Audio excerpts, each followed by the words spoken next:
1월 19일 새벽 윤석열 전 대통령에 대한 구속영장이 발부되자 시위대는 폭도로 돌변했습니다. 판사 어디 갔어? 30분도 안 돼 경찰을 뚫고 법원에 난입했고 집기를 부수며 판사를 찾아다녔습니다.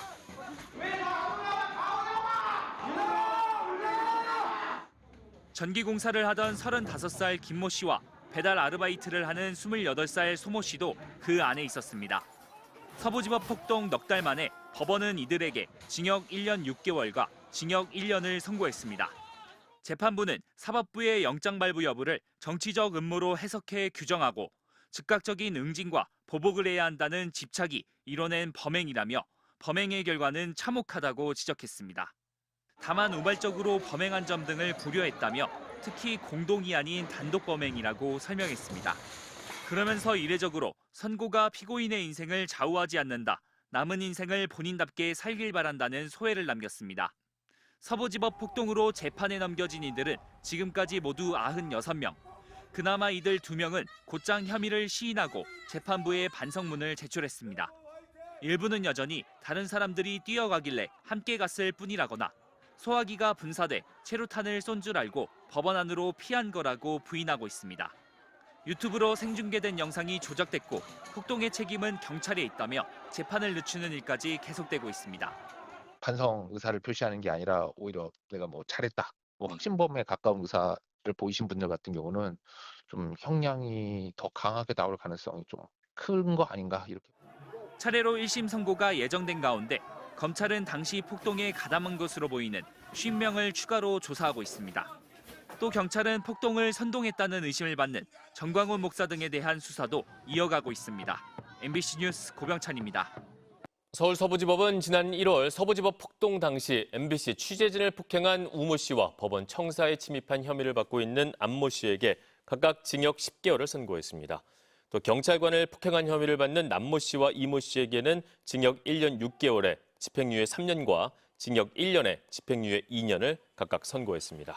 재판부는 이들의 행위는 민주주의와 법치주의를 후퇴하게 만드는 범행이라며 다만 경찰관을 폭행한 이들에 대해서는 단독 범행이고 범행을 반성하는 태도를 보이고 있다는 점을 고려했다고 양형 이유를 설명했습니다. 윤석열 전 대통령 구속 심사가 진행 중이던 서부지법 앞입니다. 언론사 취재진을 향해 고성을 지르고 욕설을 퍼붓습니다. 꺼져! 나가! 가짜뉴스 나가라! 60대 남성 우모 씨는 가방으로 취재진 머리를 내리친 혐의 등으로 재판에 넘겨졌습니다. 우 씨는 술에 취해 기억이 안 난다. 허공에 던진 물건이 하필 피해자 머리 위에 떨어졌다고 주장했습니다. 법정 아니건 바뀌건 제대로 된 사과는 없었습니다.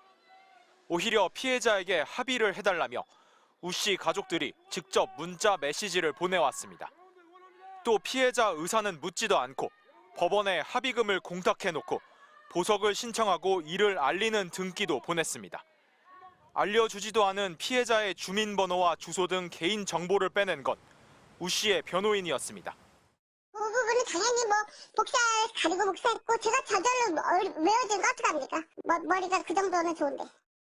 의도를 가지고 확인했다고밖에 보이지 않고 그런 과정에서 피해자는 가해자한테 직접 사과를 받거나 용서를 할 수 있는 과정도 생략될 수밖에 없었고. 우 씨의 변호인은 부정선거를 주장하는 단체 소속으로 서부지법 폭동을 옹호해왔습니다.